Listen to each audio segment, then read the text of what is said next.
How to browse publications and topics in Lexis Advance. Let's begin by browsing publications.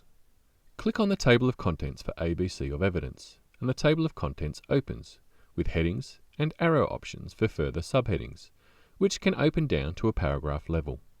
Let's browse by topics, where we see an alphabetical list of potential topics. You can access a topic such as banking and finance law.